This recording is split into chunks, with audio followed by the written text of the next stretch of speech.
It's almost lunchtime, and I got a little hungry. So I asked one of my producers to grab some stuff from the food court downstairs, and let's see what she picked up.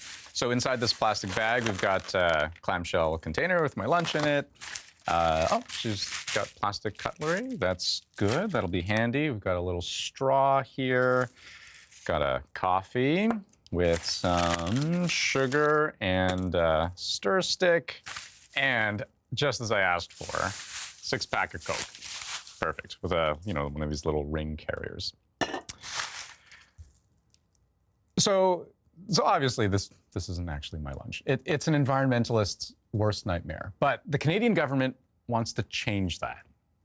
I'm very happy to announce that as early as 2021, Canada will ban harmful single-use plastics from coast to coast to coast.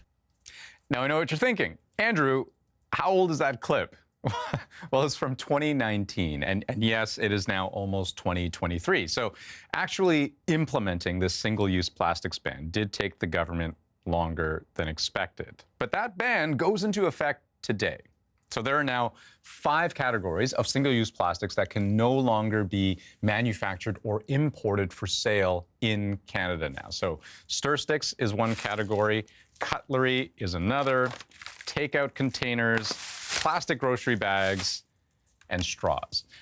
Ring carriers, they actually make up a 6th category, and that gets phased out a little bit later, June 20th of next year. Now, you will still see single-use plastics in use for the next year or so, because restaurants are allowed to use up the stock that they have, right? The plastic straws and the stir sticks and so on. So otherwise, how do we measure the impact of this change? Well, the 6 categories represented an estimated 150,000 tons sold in 2019, or an estimated 3% of the total plastic waste generated in Canada in 2019. Those are the government's own numbers. And it might make you wonder, why the focus on these things? Is this really tackling the world's plastic problem? Well, Peter Ross knows an awful lot more about that than I do. Think of him like an expert on pollution, a senior scientist at the Raincoast Conservation Foundation. Plastic is all around us in stores and in our consumer way of life.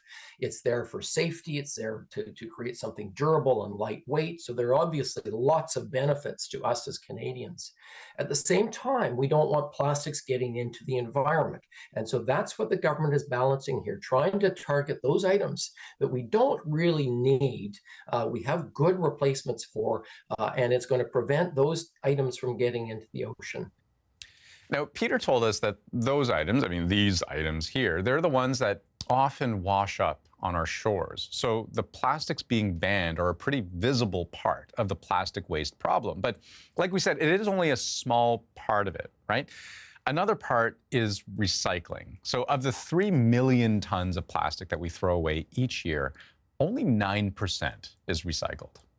2 things strike me as problematic with the recycling system. One is that we're not allowed to recycle all plastics for many reasons. And 2 is that those plastics that we do recycle, a lot of them are not usable in the marketplace, in the secondary marketplace.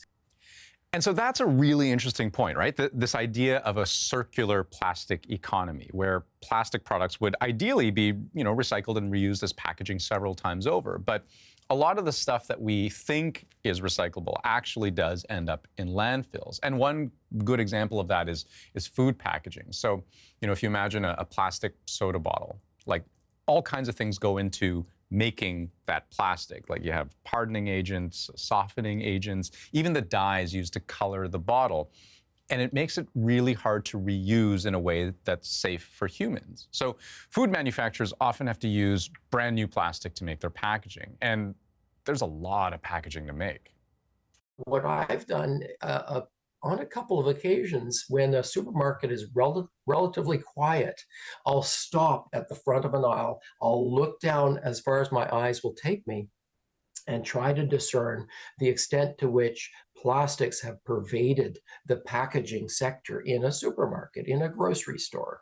And it's positively mind-blowing when one really thinks that almost every single package is either made of plastic or has plastic elements in it. And that fact that plastic is everywhere in almost every part of our lives is both a curse and a gift.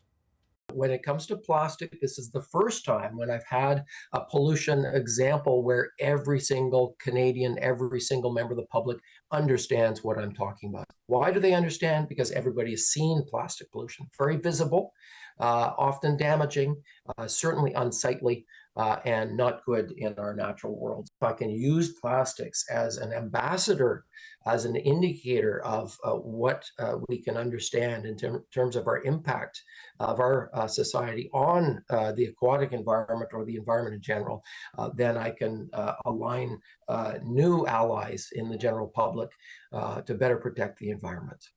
This is a small step, but it is an important step, and it gives us confidence that this conversation is not going to end with a single-use plastic ban. And to be clear, this ban was never meant to be the end, just one step in the government's stated goal of zero plastic waste by 2030.